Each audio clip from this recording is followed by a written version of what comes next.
Electrovalent और ionic bonding. As we know, किसी भी टाइप का बॉन्ड हो, whether we talk about ionic bond, यानी केमिकल बॉन्ड्स में आयनिक बॉन्डिंग होगी या कोवेलेंट बॉन्डिंग होगी, the definition of any kind of bond will start from the electrostatic force of attraction.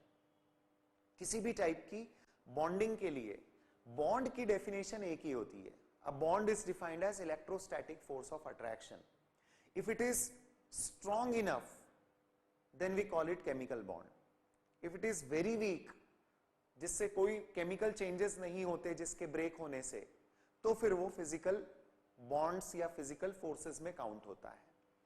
So electrovalent और ionic bonding, ये define करने के लिए यदि हम बताएं तो सबसे पहली स्टेटमेंट में लैंग्वेज जो होगी वो होगी the electrostatic force of attraction present between the two atoms due to the transfer of electron from one atom to the other is called as electrovalent और ionic bond.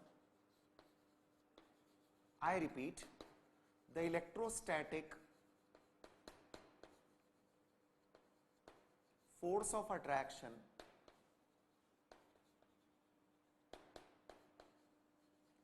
present between the two atoms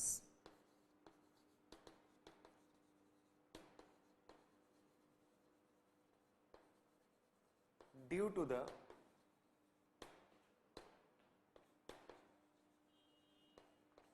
transfer of electron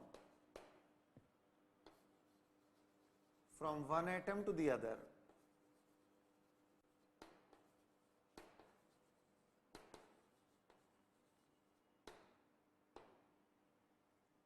is the electrovalent bonding। Electron transfer करके कैसे attractive force develop होता है, gradually हम उस point की तरफ बढ़ेंगे आगे, पर एक इंट्रोडक्टरी लेवल पर दो तीन पॉइंट्स हमें यहां पर समझना चाहिए, नोटिस करना चाहिए। वो ये है कि एटम्स आपस में इलेक्ट्रॉन ट्रांसफर करके अट्रैक्टिव फोर्स कब डेवलप करते हैं। नॉर्मली ये नेचर ऑफ एलिमेंट्स पर डिपेंड करता है और difference of electronegativity between the combining atoms पर डिपेंड करता है। इस तरह की बॉन्डिंग देखी जाती है जब difference of electronegativity greater than 1.7 between the elements होता है।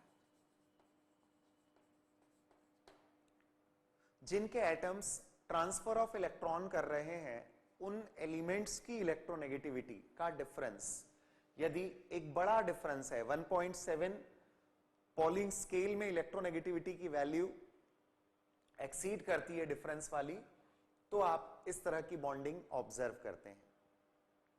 Once again the point is कि ये डिफरेंस कहां मिलेगा आपको। यूजुअली जो डिफरेंस यहां हम मेंशन कर रहे हैं ये मेटल और नॉन मेटल के बीच में होता है।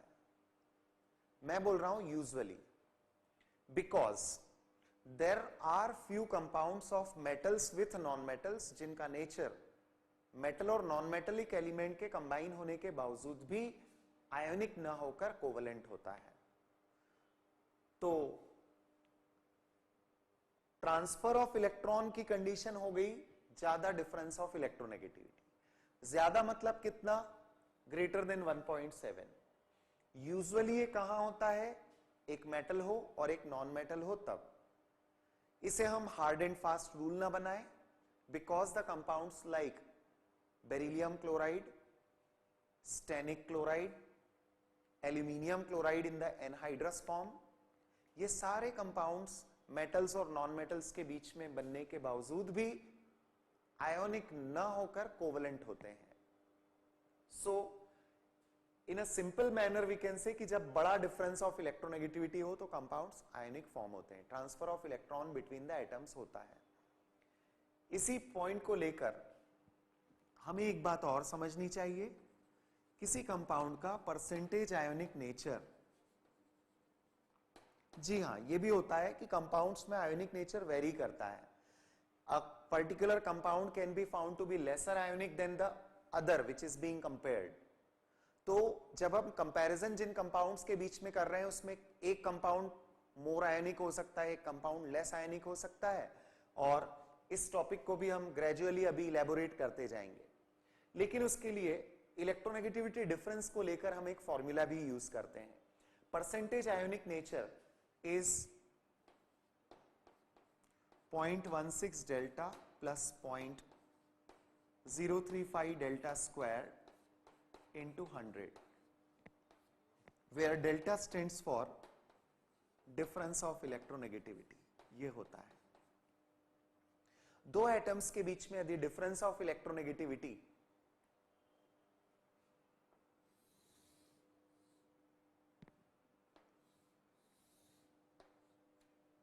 ग्रेटर होता है तो उसमें आयोनिक नेचर ज्यादा होगा। कहां कितना, आप इस फॉर्मूला को यूज करके डिटरमाइन कर सकते हैं। Now let us talk about one more thing. जैसे मैंने अभी यहां पर ये रखा है topic valency with respect to hydrogen. जब हम बात कर रहे हैं valency with respect to hydrogen, what does it mean? Hydrogen के साथ में जब कोई एलिमेंट कंबाइन हो रहा है तो उसकी वैलेंसी के बारे में हमने बात की है। Now if I talk about lithium hydride, LiH is the compound. It is formed with the combination of lithium and hydrogen, और उनके बीच में जो बॉन्डिंग होती है वो आयनिक होती है। सो दैट वे हम बात करते हैं वैलेंसी में भी दो टर्म्स की। एक टर्म होती है इलेक्ट्रोवैलेंसी और एक टर्म होती है कोवैलेंसी। मीथेन की बात करें या अमोनिया की बात करें तो नाइट्रोजन का बॉन्डिंग हाइड्रोजन के साथ अमोनिया में ये कोवेलेंट बॉन्डिंग होता है, म्यूचुअल इलेक्ट्रॉन शेयरिंग से बॉन्ड बनते हैं। तो वहां पर आप कार्बन की या नाइट्रोजन की वैलेंसीज को कोवैलेंसीज डिफाइन करते हैं। यहां पर मैं लिथियम की वैलेंसी को इलेक्ट्रोवैलेंसी डिफाइन करूंगा। तो ये एक बहुत सिंपल सा पॉइंट है कि वैलेंसी को हम आगे फिर बाइफरकेट करके इलेक्ट्रोवैलेंसी या कोवैलेंसी बोल सकते हैं depending on the nature of bonding between the atoms.